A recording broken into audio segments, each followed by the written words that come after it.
Hoy, hello and welcome to the Meet Maastricht podcast. I'm Katrina and together with our resident local Lucy, we will be exploring some of the amazing stories that make Maastricht so special. So sit back, relax and join us as we learn about our favourite Dutch city. Hello everyone and welcome to episode 27 of the Meet Maastricht podcast. Today we have something a little bit different and a little bit special for you. One of our listeners, Matthew Stefanski, was kind enough to send in a recording that he was able to make at the Gronsveld Tower Mill in Maastricht when he was here. And unlike a lot of the buildings that we cover, he was actually able to go inside and learn all about the mill. So we hope you enjoy this very special episode of the podcast. Hello everyone, my name is Matthew Stefanski, and I'm excited to share with you all a podcast recording that I made about 2 years ago at the Gronsveld Tower Mill. At the time, I was a master's student at FASOS, and I knew that I would only be spending about a year in Maastricht, so I was very eager to explore the city and the region and really find out as much as I could about its history and culture. And that included, of course, taking part in a lot of Meet Maastricht events and tours, but I also did some things on my own, such as visiting this tower mill, and I had a short-lived idea to make a podcast of my own, which never really got off the ground. So I'm excited to have this opportunity today, thanks to Meet Maastricht, to share my audio recording and give it a new life. So I hope you enjoy this virtual tour of the Gronsveld Tower Mill. I think it's a really incredible and interesting site, and perhaps in the near future, conditions will allow you to visit it on your own. And I would be remiss to conclude without giving a big shout out to Lucy and Katrina for all that they do with this fantastic podcast of theirs. I truly enjoy listening to it, even though I am now an oceans away from Maastricht. So keep up the good work.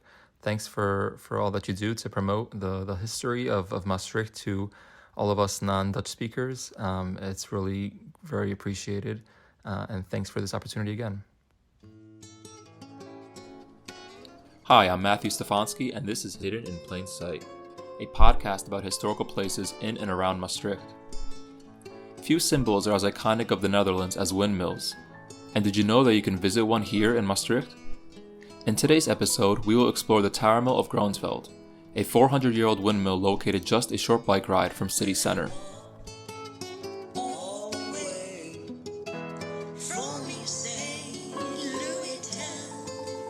We just arrived in front of the windmill. I'm here with student Radio Maastricht producer Zaki Hagens. Zaki, what's your first impression? Well, it feels like I'm in another place and time. For one thing, just 10 minutes outside of Maastricht, you're just automatically in the countryside and there's horses and sheep and chickens everywhere, and there's this giant mill. And I'm really excited to go inside and see really how it works.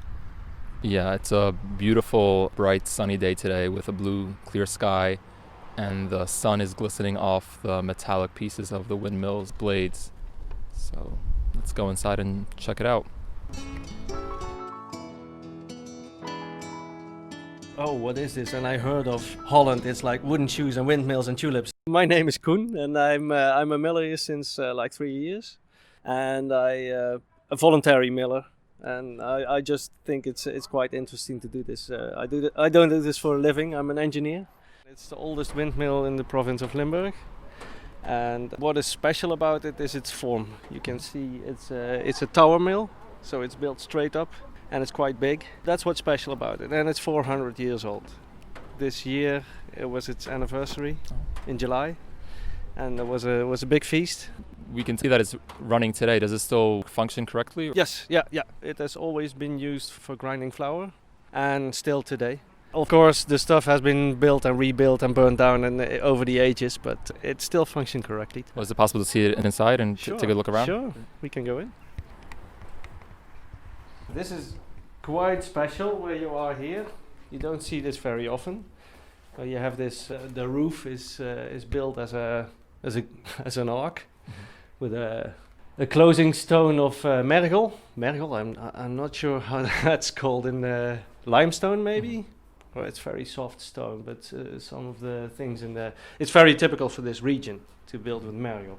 And here on the bottom you see this cross. It's supposed to protect the miller from a disease in the crop. There was a certain beast that was believed to be kept out, a certain bacteria or something that's believed to be kept out by this cross on the floor. So that's one of the things. The other thing is that the walls are very big. We walk into this, the walls are like 2 meters thick. And it goes all the way up, this thickness. And the first stairway is inside the 2 walls. So what was this space used for? The carriage used to come in, the horse and carriage, the wheat. They used to stop under that shaft, and in that shaft there's an elevator system to hoist the bags up, and we can grind upstairs, 3 floors up. We used to grind the flour, or we still do. So what did the carriages bring in? They brought in either wheat or rye or barley, and that's what we still get, but not with horse and carriage. So we can go up and see how it works. Every now and then you have to watch your head.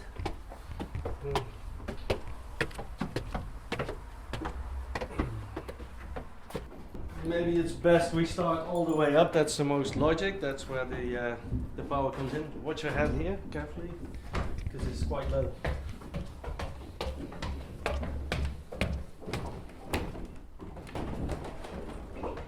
Yeah, we're standing in the top floor. In Dutch it's kap, zolder. The mill is divided into stories, and this is the top story. It's not very common that you can come here, but because of this tower mill is so big, usually a windmill is a lot smaller on the top floor, and you cannot come in because you don't have the space to move around safely. But this is the special about this mill too. So here we see top wheel, we call it, on the axis connect to the sails in front. And it drives a central shaft, and this central shaft, it has a sprocket or on the bottom where you can couple different machines with. And here we only have 2 grinding stones, but you can do different stuff with it. There's a lot of different types of mills. First of all, the grinding mills grind very different stuff. In the north of Holland, you also have paint mills who grind paint color dye. Mills that grind mustard seeds, but a lot of mills in the rest of the Netherlands grind just wheat or rye or barley. Another thing that was quite common in Holland, and most of them have gone now, are sawing mills to saw wood to make ships. In the 16th century, 17th century, we had our golden era, and that was because of a lot of shipbuilding going on, and somebody had to saw a lot of wood, and that was done with sawing mills in the western part of the country. There were about 2,000 of those mills in that time. Just the sawmills? Yeah. Now, you said that the mill is 400 years old, and of course it's been destroyed and rebuilt. Is this the original design, you would say? This is how it would look? No, not as such. It used to be 4 meters lower, but then 100 years after it was built, they decided to get it up 4 meters. So to catch more wind, actually, to be more effective.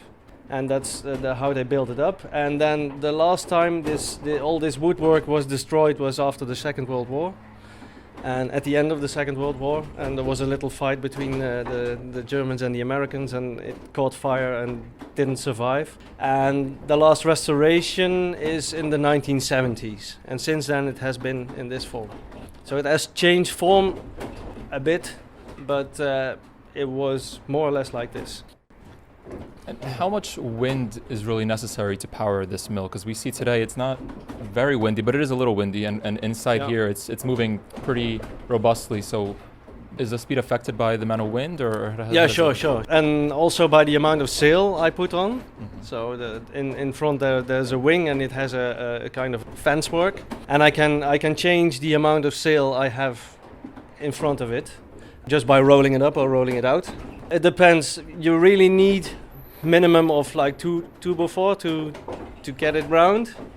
But if you really want to grind anything, and it also depends on what you have to grind, then you need like 3 or 4x4, and then maximum is 6. Then it's not very it's not so safe anymore. So we stop. So between 2 and 6x4 we can do stuff. Yeah. Does someone always have to be present here when the mill is grinding to make sure everything is working properly? Yeah, not here on this floor, but in the neighborhood of the mill, somebody has to keep an eye on its turning rotation speed, and something goes wrong. You have to constantly we listen if something has a peculiar sound or something. This is quite normal, but Is that the best way to find out whether everything's working right? Just to listen? Yeah. Okay. Yeah. To see and listen, you really have to, because with the seasonal change, in summer everything is dry. This is all wood, so wood shrinks when it's dry, and in winter it becomes wet, and those are different things, and you have to really make sure that everything is fixed well. And usually in summer it comes loose, and then we have to go around with a hammer to fix everything. Those are the little things we fix ourselves as millers. And then if there's big works, like something not functioning, or one of those wheels is sagging or going out of the of axis, then sometimes you have to call in a mill restorer, molenmaker in Dutch. Those are specially trained men to do this kind of work. And sometimes it's quite hazardous because you have to be outside 15 meters above the ground, and you really have to know what you're doing. We can go one floor down. There we see the grinding stones.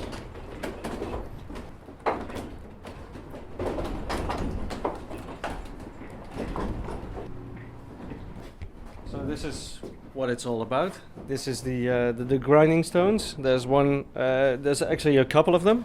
One is lying flat on the back. I take a model in my hand to show them, but you can't see that on the radio. But there's two grinding stones. One is laying flat on the back. It's still, and the other one is driven, and that's on top. And the stone is like the top stone, which moves, which has to crush the seeds. It weighs about 1.5 tons. And that's why it's useful to have wind driving it. And in the earlier ages, the mill was actually invented, well, we don't know, but somewhere in the Middle East. And they used people to swing around the grinding stone. Of course, it was a lot smaller. And then they got it bigger, and they put horses in front of it to get it round. And then somebody had the luminous idea to use the wind for it. And water, of course, but that's a different type of mill. And you can see we can couple and decouple the grinding stone. So I have to stop the mill before I do that, otherwise the thing will crash. And if I stop it, then I can swing this sprocket into that one, and then I can relaunch the mill and have it run. And then there's a couple of things you can see here. There's a grinding stone, there's a wooden crate built around it to collect actually the flour, because if you don't collect it, then it will be dusty here. It still is dusty, but a lot dustier than it is now.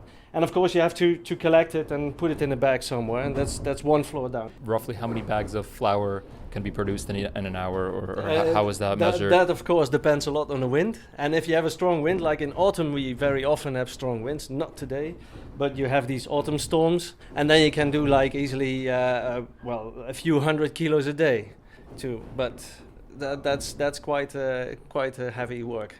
You're constantly hoisting up and down the bags, but it's fun.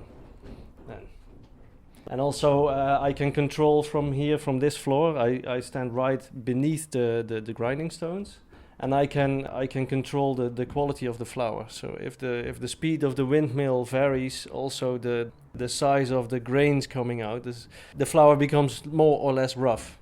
And then I can control some of the pressure of the top stone by pulling the stone up or lowering down to get a constant quality of the flour. Here I have a lot of cords I can draw, and I can operate the hoisting system. We didn't discuss that, but there is a hoisting system for bringing the bags up and the full bags of flour down again. And this hoisting system also works on the wind. It's semi-automatic. I can switch it on by pulling a rope.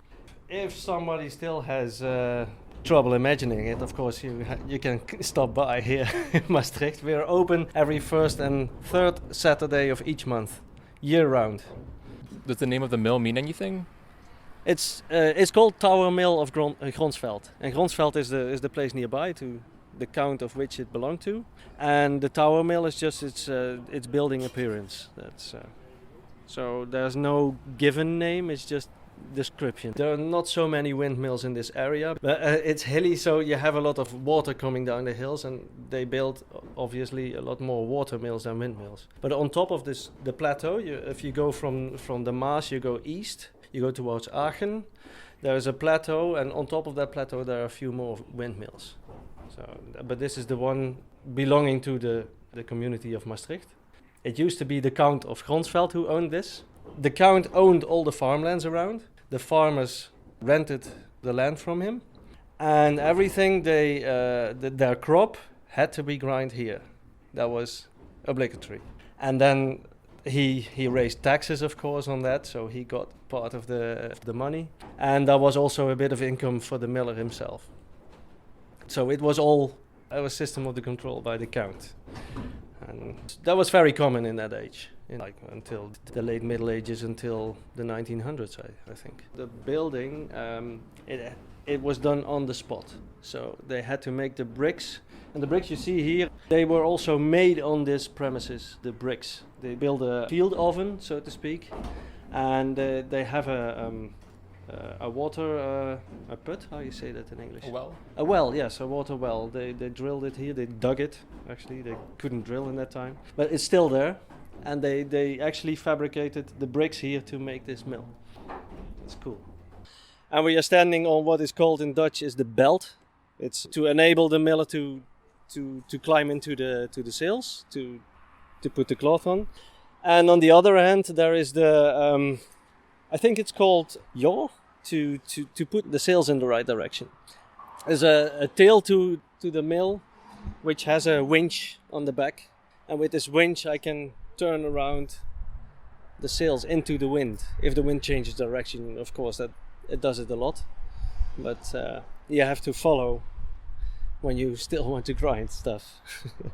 And then you put the sail, the whole hood. It's like it weighs in total like 20 tons, and you have to winch it around. It's good in winter. It keeps you warm. And I see that there's a house right next to the mill. Is this where the miller would have lived? Yes, yeah, indeed. And that's where Jo still lives now. And he doesn't do this for his job, but you can't actually make much money anymore with this kind of milling. But he's been living here for over 35 years. So that's. It's a nice, authentic house also.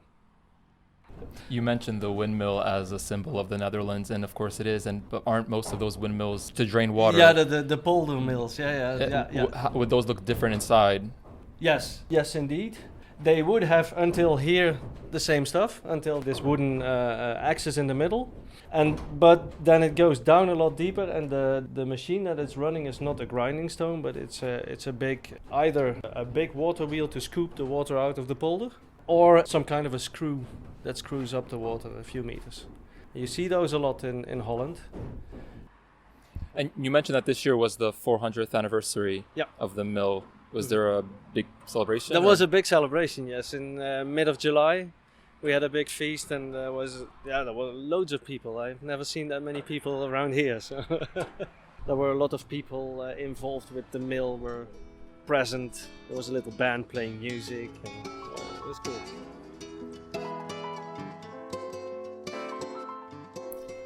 A big thank you to Cohen, our guide, and Joe, the head miller, for being such fantastic hosts and taking the time to show us around the Gronsveld mill. I had a blast visiting this incredible mill and learning all about it. If you enjoyed our podcast, I highly encourage you to visit the Gronsveld mill for yourself. It is open every first and third Saturday of each month, and you can learn much more about it than what we discussed here today. So if visiting a windmill is on your Netherlands bucket list, go out and check it out. You won't be disappointed. On behalf of all of us at Student Radio Maastricht, we wish a happy 400th birthday to the Gronsveld Tower Mill, and stay tuned for more interesting content. This has been a production of Student Radio Maastricht. I'm going back to my baby, you know he won't come. I said he won't come back to me.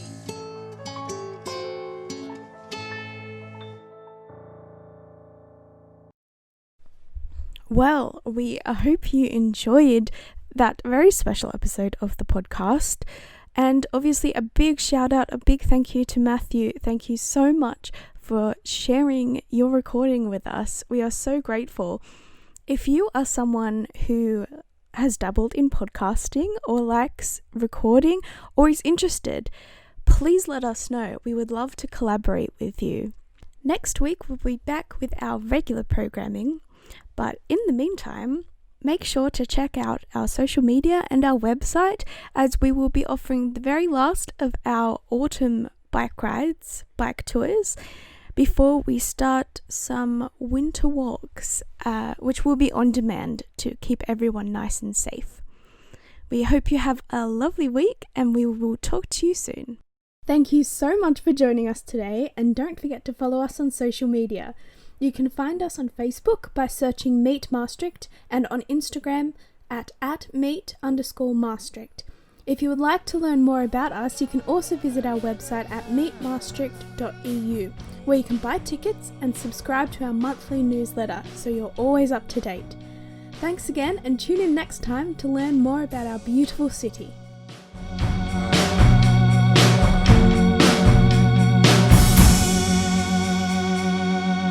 Tot ziens.